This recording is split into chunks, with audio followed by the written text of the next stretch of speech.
Hello বন্ধুরা, good morning. সবাইকে জানাই শুভ সকাল। তোমরা কেমন আছো? আশা করি অনেক ভালো আছো। আর আমাকে দেখতে পাচ্ছ এই অবস্থা। তোমরা দেখো, একটু পরে আমি পুরো চেঞ্জ হয়ে যাব। আর আজকে যাচ্ছি এক জায়গায়, যেটা বলেছিলাম যে আজকে এক জায়গায় যাওয়ার কথা আছে, সেটা যাচ্ছি। যেতে যেতে বলবো, এখন তাড়াতাড়ি বেরিয়ে নিই, অনেকটা বেলা হয়ে গেল। আসলে মেয়ে গেছি স্কুলে, ও ব্যায়ামে আজকে পরীক্ষা আছে, ওটা দিয়ে আসলেই আর কি আমরা রেডি হয়ে যাবো। তো জন্য তার আগে আমরা রেডিটা হয়ে যাই। চলো, পরে আসছি। দেখো, বেরিয়ে পড়েছি, যে মেয়ে আমি আর বাইরে আমার ছেলেকে নিয়ে রয়েছে। চলো চলো চলো বেরোই।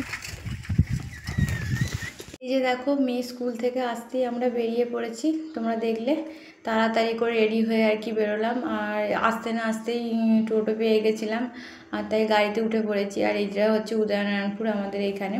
আর এই দাদাকেই বললাম যে ওদের বাড়ির সামনে নামিয়ে দিতে, বললো হ্যাঁ তাই নামিয়ে দেবে, যেহেতু অনেকটা বেলা হয়ে গেছে, দুপুরই বলতে পারো, পৌনে একটা বেজে গেছে। আর ওদের বাড়ি যেতে যেতে একটা বেজে গেছিলো। আর ওখানে গিয়ে তো ছেলে প্রচুর কেঁদেছে, কারণ অচেনা জায়গায় গিয়েছে, বাবা প্রচুর কেঁদেছে। আর রাস্তায় প্রচুর রোদ, দেখতেই পাচ্ছ। আর যেহেতু গরমও ছিল, কারণ এসির মধ্যেও থাকতে চাইছিল না। এসির মধ্যে থাকতে চাইছিল না না মানে আমি নিয়ে থাকতে মানে ভয় করছিল যদি ঠান্ডা লেগে যায়, যেহেতু গরম ঠান্ডা এভাবেই তো ঠান্ডাটা লেগে যায়, তাই জন্য আমি আর এসির মধ্যেও থাকতে পারিনি। আর কি গরম লাগছিল, আর অচেনা জায়গা, প্রচুর কাঁদছিল, তাই আমরা বেশিক্ষণ থাকিনি। ভিডিওটা পুরোটা দেখলে তোমরা বুঝতেও পারবে। ওখান থেকে নিয়ে নিলাম মিষ্টি। আর এই যে দুপাশেই দেখতে পাচ্ছ ধান ক্ষেত, যেহেতু গ্রামেতে ধান জমি, এখানে ধান চাষ করে, তাই এই সিজনটা তো ধানই হয়েছে জানো, যেখানেই দেখতে পাবে সেখানেই হচ্ছে ধান। আর ছেলে ঘুমিয়ে পড়লো কিছুক্ষণ মানে আগেতেই আর কি, ছেলে ঘুমিয়ে পড়লো। আর ওকে কোলে নিয়ে বসেছিলাম, তাই আমি আর মিষ্টি আনতে নামতে পারিনি, আমি তাই তোমাদেরকে ভিডিও করে দেখালাম।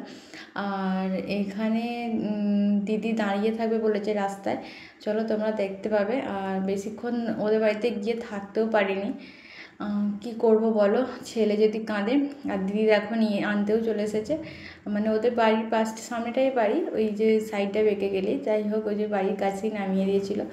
আর আসতে অনেকক্ষণ পর, আধ ঘন্টা পর ছেলেকে খাইয়ে মেয়ে আমি তারপরে খেলাম। ছেলে যেহেতু দুধ খায়, ওইটুকু বাচ্চা অনেকটাই রাস্তায় এসেছে, তাই জন্য। আর এই যে পাখিগুলো দেখতে পাচ্ছ, এই মানে দিদির ননদের ছেলেটা পাখিগুলো দেখাশোনা করে। কত পাখি পুষেছে, এগুলো বিক্রিও করে, বড় যখন ছোট বাচ্চা হয় তখন এগুলোকে বিক্রিও করে, তাই তোমাদের সাথে শেয়ার করলাম। কত পাখি দেখেছো। আর আমাদের মেয়ে বায়না করছিল বলে বললো যে না, নিয়ে যাই একবার দেখে আনি, খুব বায়না করছিল। আর দেখো সবাই খাচ্ছে, আর আমার দিদিরও খাওয়া গেছে। আমার ছেলে তো কাঁদছিল, তোমাকে করলাম, দেখো আমার দিদি কীভাবে ভোলাচ্ছে, একবার করে কোলে নিয়ে এদিক দিদি দেখাচ্ছে, একবার দাঁড় করাচ্ছে, তাও ভুলছে না ছেলে। অস্থির হয়ে যাচ্ছিল, কারণ অচেনা জায়গায় একদমই থাকতে যাচ্ছিল না। চলো, সবাই তো মানে ওকে নেওয়ার জন্য খুব করছিল, কিন্তু থাকতে চাইছিল না। চলো এবার বাড়ি যাই, যেহেতু রোদ মানে মেঘলা করে ফেলেছে, তাই বাড়ি যাচ্ছি, বাড়িতে গিয়ে দেখা হবে। চলো টাটা।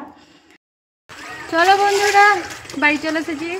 দেখলে ওখানে গিয়েছিলাম রান্না পুজো বাড়ি। চলো, আর যাই হোক সন্ধ্যের আগেই চলে আসছি, যেহেতু মেঘ করেছিল, অবস্থা খুব খারাপ ছিল আকাশে।